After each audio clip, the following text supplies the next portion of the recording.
Well, welcome back. We're just continuing our stroll through the Missouri Valley Conference as we talk to coaches and players here at the Valley Media Day in downtown St. Louis. Harry Schrader with you, Valley Hoops Insider.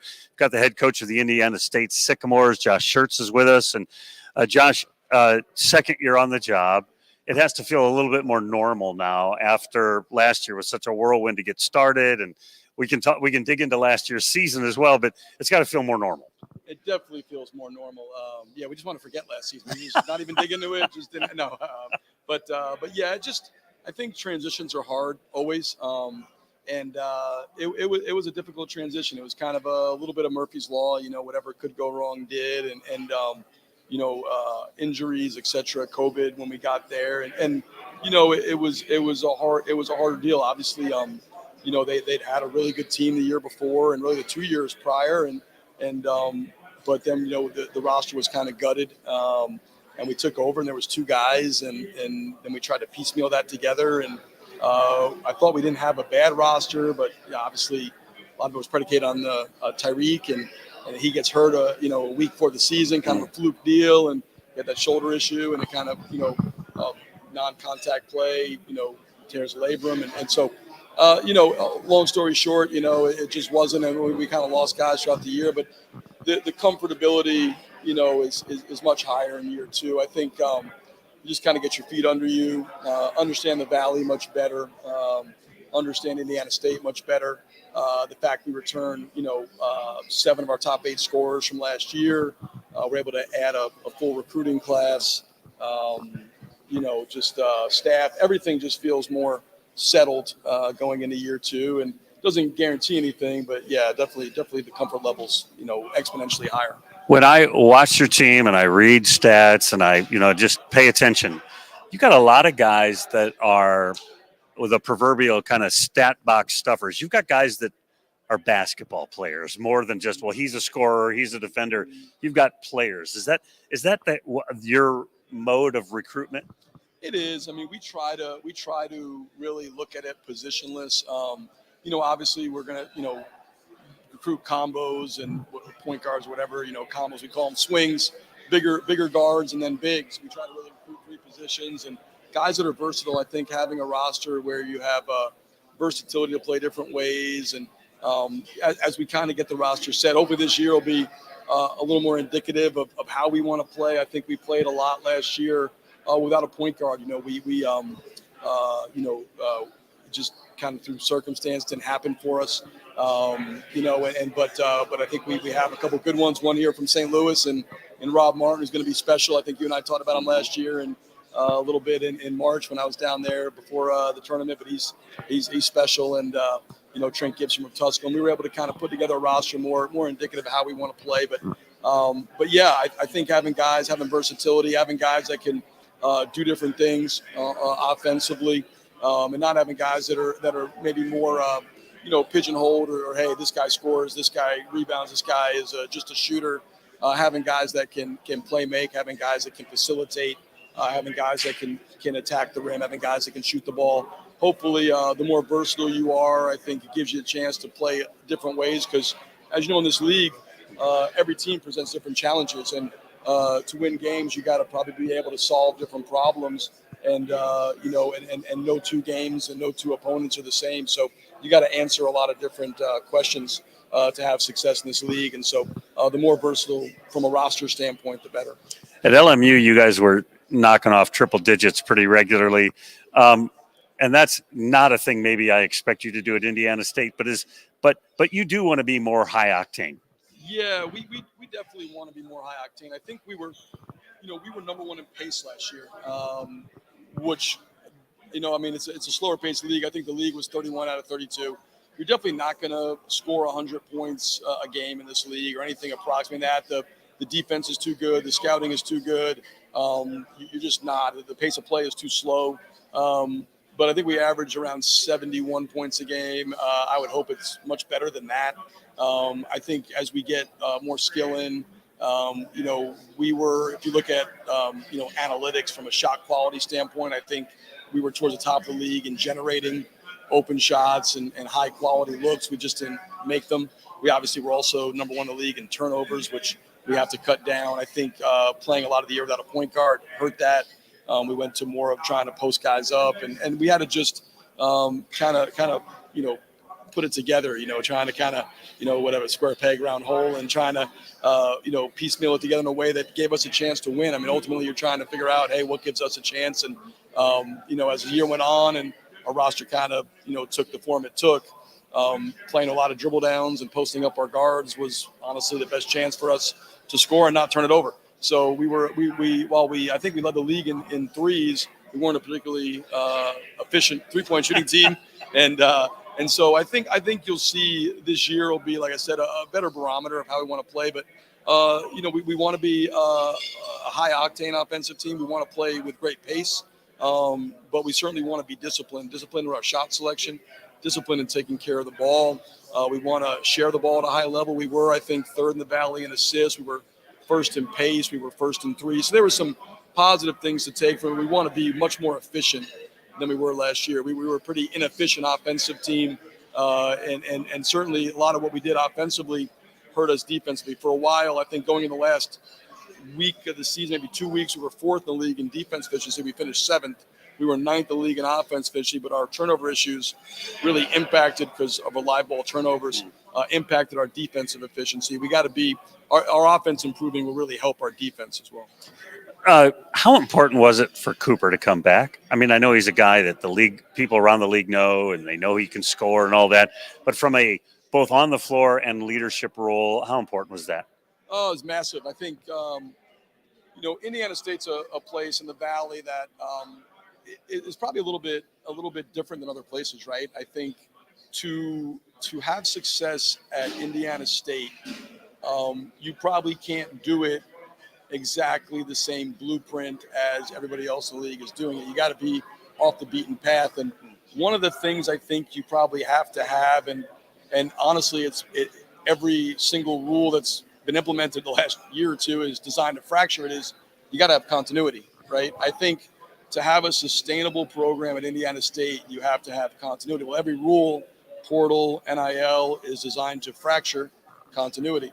So Cooper coming back, where he could have certainly graduated, he could have transferred and gone up, all-league player in the Valley, been there, done his 5 years. The fact he wanted to return after we lost 20 games, couldn't be more grateful for that. His experience, his leadership, what he brings to the table is I think, is invaluable for us. But Cam Henry graduated, decided to return. Calix Stevens, double-digit scorer, graduated, decided to return. I was really, pleased with that, because when you have a year like we did, all those guys graduating, it's easy for them to say, hey, you know what? I'm out. I'm going, even if they didn't graduate, but I'm abandoning ship. We lost 20 games. We're going to go somewhere and play at a higher level, because you know what? I mean, Cam Henry's numbers really are very similar to Terry Roberts' numbers. He's only playing in the Valley to be top 10 scoring, rebounding, assists. Cooper Neese, all league in the Valley. Those guys could have gone to Power 6 and easily, gone and made good NIL money and played good NIL money. Yeah, and done that. They decided to return. So it says a lot about them, who they are, and their commitment to the program. And that, everybody's like, why, the D2 and the portal and stuff. We certainly have to find marketing efficiencies, and we have to find a way to have continuity again in this climate. And those things, for us to build a sustainable program, it's going to be with low maintenance kids, and it's going to be with continuity. And again, can we do it? I mean, I guess the jury will be out, but that's the path at Indiana State. Because I don't think, Missouri State, maybe they can go and they can reload and they can say, hey, you know what, we're going to take, and they can get Power 5 guys. I don't know that we can do that at Indiana State. I don't know that we can do it the way that other teams do it. I don't think, we have it, the same deal that Belmont has or other schools have. And so if we're going to try to do it the same way, I don't think that, we're going to be able to have the same level of success. So we got to find an alternative route. Doesn't mean, I think it was the same way at LMU. We were in a town of 4,000 people with a school of 1,000 people. And, we didn't take transfers, so we had to do it different. Different doesn't mean it's worse. Different just means it's different. And we're going to have to be different in Indiana State. So him coming back, I think, really started that, where I think that was a big part of Cam coming back, of Calix coming back, of all those guys that followed coming back. I think a lot of that was Cooper was the first domino, and those guys followed behind. It's interesting to me that Macaulay was with you, goes to DePaul, and now he's with you again at Indiana State. Talk about him and maybe the valuable piece that he is. He's a really valuable piece. Abbas was a guy that he was obviously at LMU. He was we had his sophomore year, his first team All-American for us. Was on a really good team. Obviously Cam was there, and Bledson was a redshirt on that team. Fassier, we won 32 in a row when the pandemic hit, and we're number one in the country. Tournament gets canceled, and everybody goes home. And we didn't have. He was the one guy in my tenure there that left, that we wanted to return, and he decided to go to DePaul. And and there's a lot. When you leave Division II, you get cost of attendance, different things financially that are different. And we understood. We left on good terms. Understood it. Didn't like it because you lose a good player, but we understood it. And he went there and spent 2 years. And I think his last year, which was this past season, he was their sixth man. He averaged a shade under, I think, 7 points a game. Had a stretch there where in January, February, he started for 6 games due to injury, and he averaged about 13 points a game for them in that stretch. But when it came down to it, I think like a lot of guys, success is fit, right? Success is, do you fit the system? How are you utilized? And good players can be great players in the right fit. Good players can become average players in the wrong fit. And that's not just Cavassier, that's every player. And so systems matter. And that's one thing I think in the portal you'll find is guys transferring up that were really good players in one system may not be so good in other systems. And that sometimes people just think, it's going to be seamless, and it's not. And so him coming back, I think, is going to be really big for us. He's a guy that he's a natural scorer. He puts the ball in the basket. I think even with Cam and with Coop back, who averaged 15 and 14 and a half, he's a guy that will probably, is our best scorer. I would be shocked if he doesn't lead us in scoring. He's just naturally wired to do it. He's a guy that can close games. He's a great competitor, really good teammate, fits in well with those guys. And he was something we needed to kind of go over the hump. As bad as we were, and we were 4-14 in the league, we lost 3 games in overtime, another one at the buzzer, a couple more by 4 points or less. It wasn't like there was this massive chasm. There was a gap, obviously, but it wasn't. So hopefully, he helps us narrow that gap and be a little bit better. Because I think one of the big things in the Valley going through the year, it wasn't just us, is a big part of being successful in this league is, can you win close games? Because so many of the games come down to the final 4 minutes, and who's better in those 4 minutes, who executes better under pressure. And we weren't very good at that. And part of that is, how do you close? I don't think it was an accident that Northern Iowa was a regular season champion. They had a pretty decent closer last year. And, and maybe the year before when he wasn't there, they weren't quite as good, right? And so just the difference a player like that can make in your program. And so I'm not saying he'll be AJ Green, but he's a guy that gives us a guy that can help us close. Final question. When you think about going forward, the one or two things that you think this is what we have to, obviously you talk about turnovers and all that, but this is what we have to do consistently to be a factor in the Valley race. I think, there's a couple things, but I think, we're going to have to really, from a standpoint of just being able to execute, I think the big part is finishing games. I think so much in the Valley is coming down the stretch, being able to execute and close games under pressure, because I think we were number one in the country from a league standpoint from KenPom of close games. I don't think that's an anomaly. I think people talking about people in the Valley, that's year in, year out. And the difference in first place and fifth place and fifth place and ninth place and ninth place and or eighth place and 12th place is in that. Mm-hmm. And so the margins are not huge. I mean, like if you look at our team and Northern Iowa won the league, we went to Northern Iowa, we had COVID, we had 7 players, but we lost in overtime. And then in a game at our place, we were up 8 with 7 minutes to go and we lost by 4. And so, I mean, they were better than us, but not exponentially better. And so, but they were the champions. Mm-hmm. And, their ability to execute and perform under pressure was significantly better than ours. So I think that's one big area. And then we got to make sure defensively we're more sound. I think, we have to be clean on that end. I thought we were average at best last year.